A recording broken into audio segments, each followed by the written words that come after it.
My daughter is 3 years old. Since she was about 6 months old, people meeting her have suggested that she's been here before. She's incredibly bright and inquisitive, and her language skills and vocabulary go far beyond her age. She often uses phrases and expressions of someone of middle age and leaves me astounded and also in stitches laughing. She's such a natural caregiver and is very empathetic towards others. She much prefers the company of adults as much as she tries, she can't really converse with her peers as her stories and games are too complicated. From the age of 2 she has talked about her other families and lives. When she was 2 she told my mum, her nan, about her other mum, who used to live in the mountains. She talks about her old house on the corner in the next village over. She often talks about when she used to be a boy and also about when she used to be older.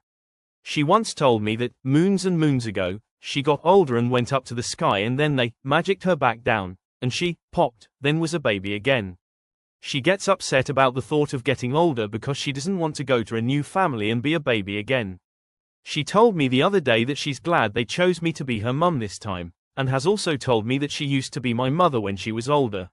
She often talks about when she used to live next door. From questioning her on this, she doesn't mean literally next door, rather with a different family during a different time. She talks about when you were my age, meaning when I was little and she was my mum. She has told me that she used to drop me off at school and we were always running late. She refers to her dad as daddy. One day when we were in the car she started to get upset, saying that she missed her father, which I found funny as she's never called her daddy that. I told her she would see daddy later. She got more upset and frustrated and said not her daddy, her father. She missed her father and she missed her work. I asked her where she worked and she said in the big building with the colorful windows. It sounded to me like she was describing a church. We are not a religious family and she had never set foot in a church. She told her nan once that she wanted to go to Woolworths because she hasn't been for ages. She was born in 2021 and Woolworths closed in the UK in 2009. I have no clue how she would know about Woolworths. A few weeks age in the supermarket she asked me for blackberries. I've never bought any for her and I wasn't sure she had tried them at nursery as it's never listed on the fruit they have. I told her if she could show me the blackberries I would get her some, thinking she didn't have a chance. She found them and pointed them out, and so I asked when she'd had blackberries before. She said she always used to eat them in the 90s as they were her favorite when she was 70. Tears of joy. I could go on and fill a book with the number of things she has said. This is just a few examples and doesn't even begin to scratch the surface. I never ask her about things unless she brings it up.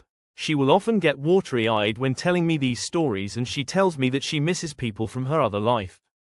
The other day we were in a little vintage shop, and she spotted this knitted cardigan. She grabbed it and said, very seriously, that she had made it for her daughter a long time ago. She even showed me a tiny mistake in the stitching and said, "See? I did that." She hasn't taken it off since. It gave me chills. And funny enough, when I checked later, that cardigan was originally sold through a Tedu app store. I saw the tag with their name when I paid. I use Tedu myself to sell and buy handmade pieces, so it felt like the whole thing had. My daughter is